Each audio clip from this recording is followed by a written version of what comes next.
Hello everybody, this is Altay Doğan. I'm a freelance graphic designer, and with me is May Simon, my dear partner.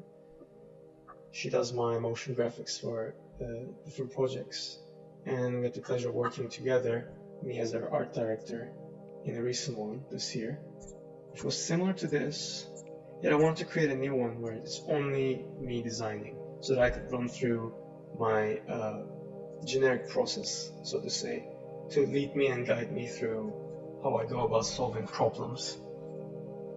Now, I divided this video into two sections. First is going to be the research section.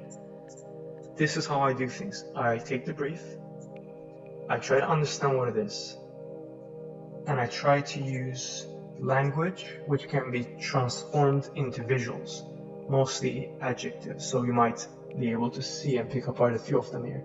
So minimal, you got space and depth, you got textures that are cold, you got all these evocative words.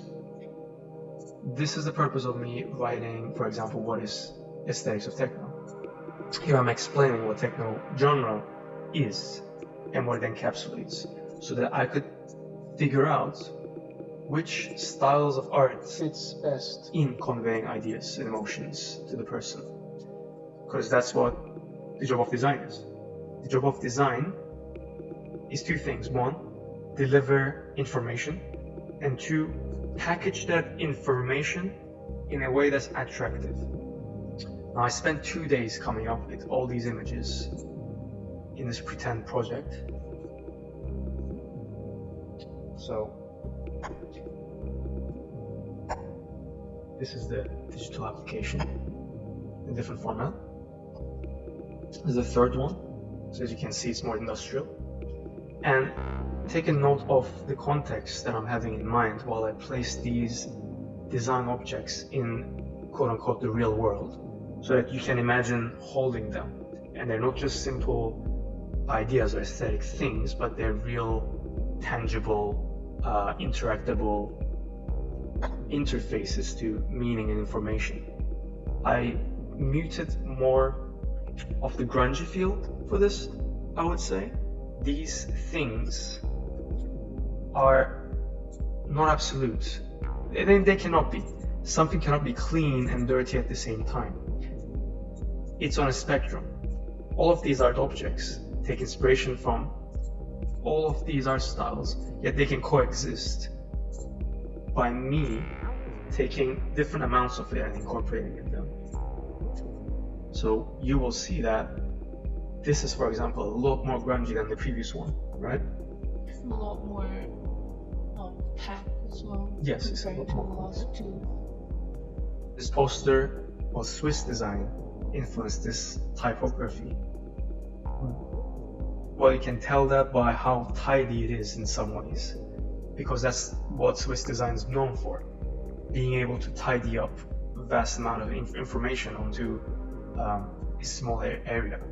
That's why it's considered the basics of design in most places, in university or whatnot. They often say the ones who can do Swiss design generally can do most design, because typography rules design world.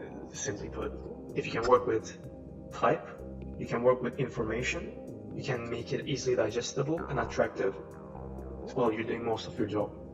Why did you choose to put typography as a tag? For, again, the underground feel. And that's a good question, because I wanted to link that to this thing that ChatGPT gave me. I just wanted to showcase that a lot of the things that I intended to reflect from techno, such as depth, its organicness, its textures and whatnot, came through when I fed my art into ChatGPT. And here it says, it sees abstractness, it sees minimalism, it sees industrial motives, it sees monochromatic colors, and that is in its restrained nature. It sees the glitchy typography, the grunginess, the distortedness. So I more or less know it's coming through. It's a quick way to double check your work is right. Yes, I just found it fun to do that. Honestly, I don't usually do that. I usually know if I'm hitting it right or wrong. because I'm familiar with the aesthetic itself. And all of these main pieces are also created by me. That's a good question. That is something I find very, very fun. So fun that I wrote a book about it. So this is a book that I made for people who might want to be able to create this type of work, this type of imagery, using only a camera and Photoshop. If you're curious how these are created, I can show you real quickly. These are raw photos. This one I used, and I used this as well. So it's the light you're holding? Yes, it's light painting. This is the bed. This is the bed at night.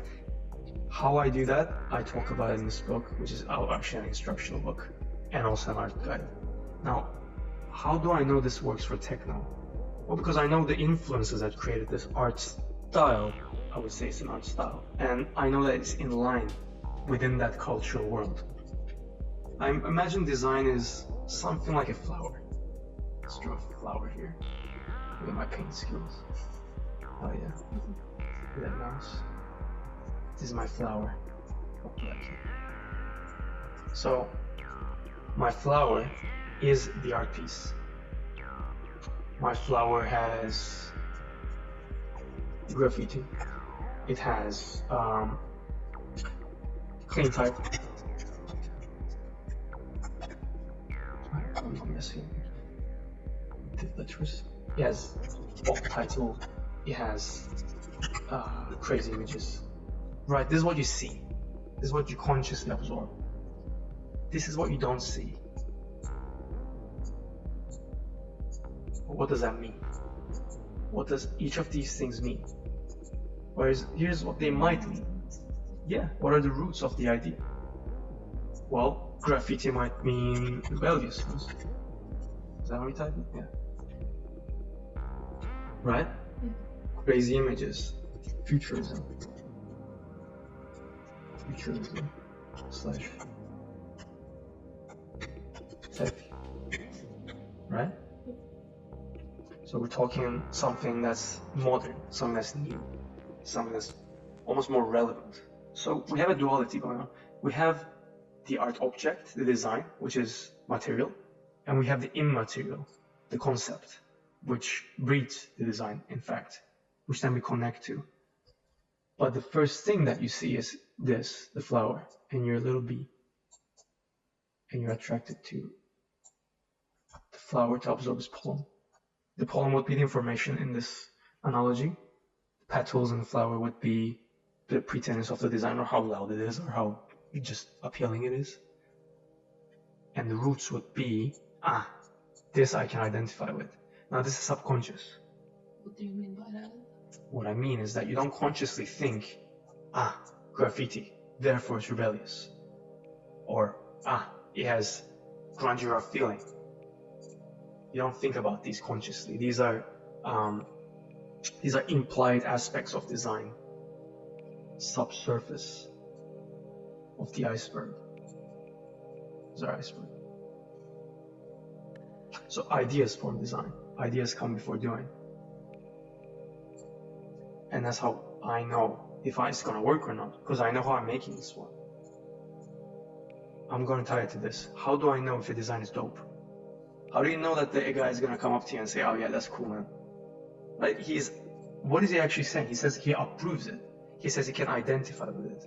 So it actually attracts that kind of person. Yes.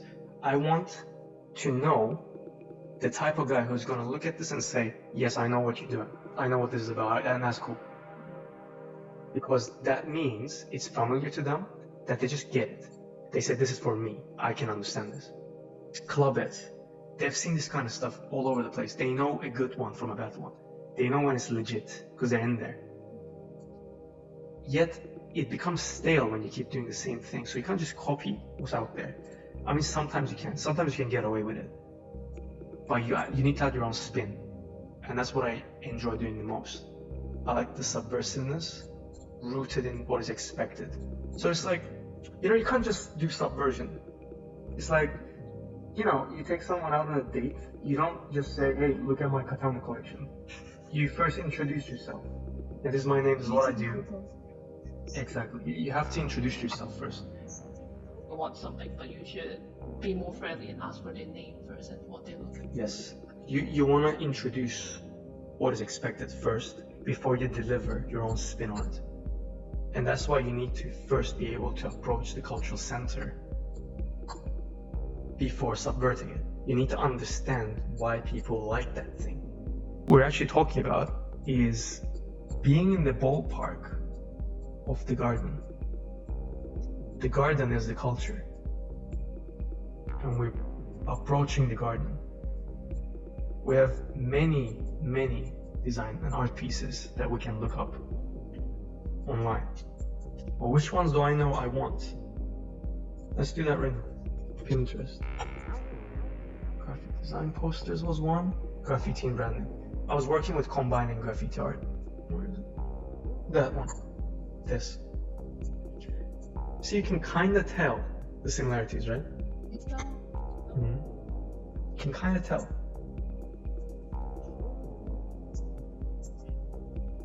Bold type. Boom. In your face. Middle body type. Right? Many, many names. Right? The composition is similar. It's justified. Text. Leave some space, you know? It's not copied, but it's heavily inspired. And I'm okay with saying that because I know it's original work. And I know it's original through understanding that I combined it with other things to make it original. And I know I use that not alone, right? It might be one of this. I looked. But I'm somewhere, maybe here. I'm standing here. Right? I'm within the ballpark, the perimeter. It comes to one of my favorite sayings. Ancient Chinese wisdom. Everything has beauty, but not everybody sees it. So knowing who likes what and why, and looking at popular works, and then reverse engineering that process to its concepts is the way to go. Right, so as we were saying, this is how I structured the artwork. I chop it up to different pieces. Now they're not always limited to these, but this usually covers all I need. I start by placing the main piece, and then I'll put the main text around it. So let's go and access my 50 poster. Got the body text. Go. Webs. Graphic element. The title. So it looks like that side. Got the bottom left element. Now all of these have a combination of a bunch of other effects and details you don't want to know. And got techno, this tag. And then look how different it becomes when I take that off. All the textures are removed now. So you are losing that Xerox print feel. Yeah. Exactly. I ideally as a designer want to engage all the senses that I can and imply even texture, some tactile feel. That's another dimension of design, when you know how something exists in the world, when you know how it feels in the world, when you can imagine it being real and not just some pixels on a screen. But you want the illusion of it being real, right? You want the illusion that these splatters are actual drops. If they actually spray it on. Yeah, exactly. That's when you know you've done a good job. So that's how I structure my work. So you can see all of these designs uses different compositions. Centerpiece, title, text. This would be the most normal one. Is just, you know, center everything, and then just middle everything. This different. Again, it's centered, but it's stretched corner to corner. That is a very stylistic choice you wouldn't normally have, of course. And it's supposed to be. You'll see that the composition is way different here. It's a triangle element that cuts in the middle, and you got information in the corners. Here, completely different. We got information at the top, a leading line that's in the middle, and we got information at the bottom. And we got the name on the sides. Way different compositions. So I got to play around with these ideas. I call it scene setting. This scene is space inspired, obviously. This is desert nights inspired, or a extraterrestrial planet, like a desert planet, something like that. All sci-fi type deal. Well, no surprise, right? It's techno, of course, it's gonna be sci-fi. This is, again, like a planet type thing. This is like a industrial machinery, something entangled. I thought about adding spikes to this, but I thought it would be too gimmicky. Yes. Now it kind of also looks like a speaker in the stage for the event. Yeah, I can see that. I can see this being a speaker, for sure. I can see this being a circular type stage, maybe even. Definitely a rave setup. Yeah. Well, you still have to protect the premium aesthetic that is often there in techno music. To give the premium aesthetic, you need something that's held back. You can't just go crazy with the designs. In some other genres, sure you can. You can go maximalist. But here we have to temper different aspects of our design.